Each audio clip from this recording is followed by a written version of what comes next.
basically car audio. With the car audio, it's a wide variety of stuff that includes into it. Everyone thinks first thing you think about is probably what? Speakers? Okay. Well, in the car audio world, there's a lot more than just speakers. You got to have an amplifier to power the speaker. You got to have a radio to play the music. If someone breaks in the vehicle, you want to have a what? A safe place. Alarm. That's right. Correct. An alarm. So that also provides into it. And nowadays with the newer vehicles, you have computers that run your car. So you got to learn how to adapt and to be able to install this stuff dealing with the computers and everything. So this is why it's very important about the education, especially math. Math is the number one. If you don't, without math, you'll leave you lost. Basically, everything you do will deal with just the simplest basic math. That's all that's 100% what you need in electronics. Now my number one scholar is math. So that's my favorite subject.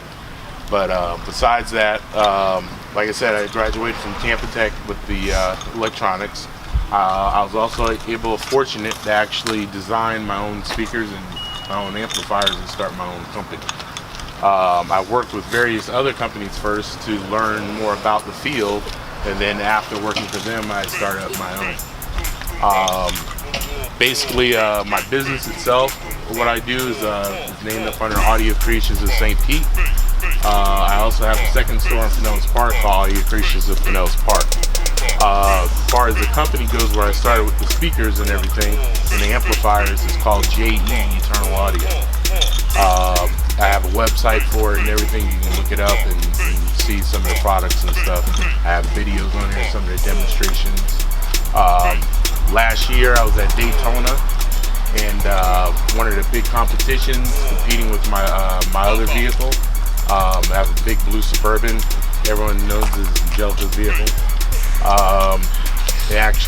The system was so loud that I actually crushed my front windshield. And it's pretty much a crowd pleaser, because that kind of set off everyone once they saw that. Pretty much it posted the highest number at the show. What I want to show y'all is some basic stuff about like how some of the system works. Up here to the front. You got to have power in order to work everything in the system itself.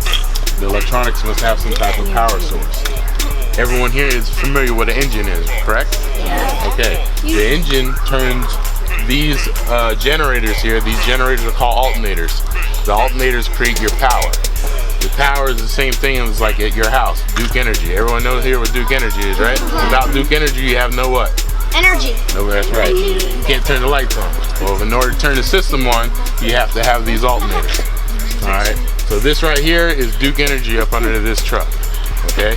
This truck has enough power to generate this power for his school. So, just up under this vehicle. Okay? And then I'm going to have everyone walk to the back. So back here is where the power is transferred back here. We have batteries that are lined up here on the sides. The battery cells is what store the energy. And then the energy is then taken from the amplifiers to the speakers. Okay, that's how your system works. Basically, it draws energy from the alternators, charges the batteries, and the batteries supply the power to your amplifiers. Okay, now all the job of the radio needs to do is supply the actual what we call signal, which is the actual music for the amplifiers to play.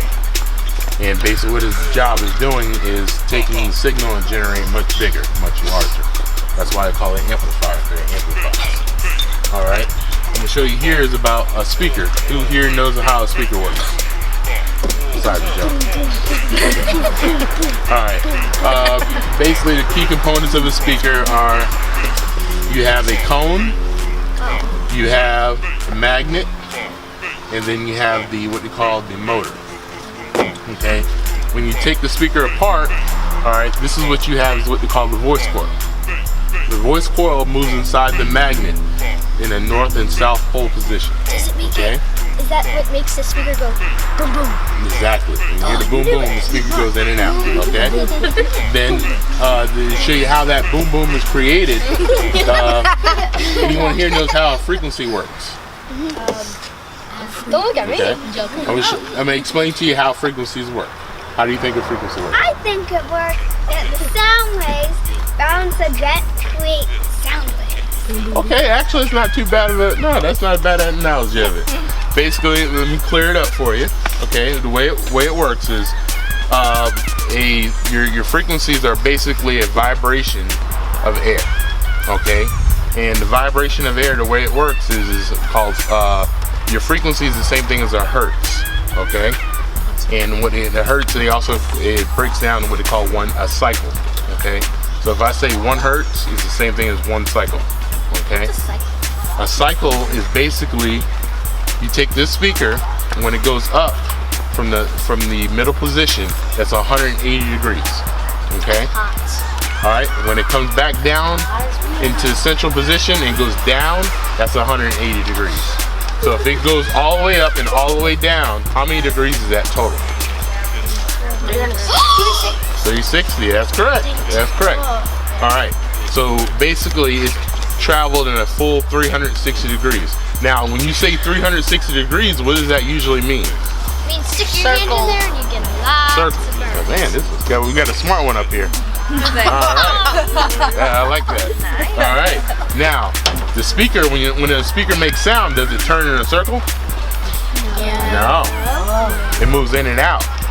So think about how it works. This is the way the frequency works. When it moves out, like I said, 180 out, 180 in. That creates 360. So basically 360 degrees for this is a full cycle. That's 1 cycle. Is that how the 360 turn became? No. But basically, like when someone says you hear 20 hertz or 20 cycles, that means this speaker moved up and down fully 20 times in 1 second. So like in a tweeter, like the human ear can hear up to 20,000 hertz. The little tweeter that's in the truck plays it moves 20,000 times within 1 second. So it goes like this? Yeah. So that's lightning fast. Is that what makes the car vibrate when you turn your music all the way up? That's basically how a speaker works. It's basically a vibration of air and how fast it can move. Basically, I'm going to show you here an amplifier. Now, the amplifier up under this truck here, these amplifiers here can create over 6,000 watts each. Okay. This is a little small amplifier. This amplifier creates up to 200 watts. I'm going to pass this around so you can see what type of amplifier this is. The amplifier there is what they call a Class D amplifier. It's one of the newer technologies. It's very small, very compact.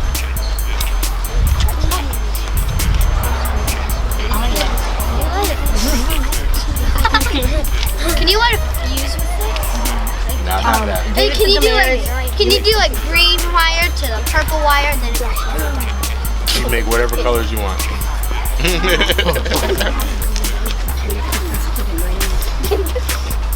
we try that? No, wait, where's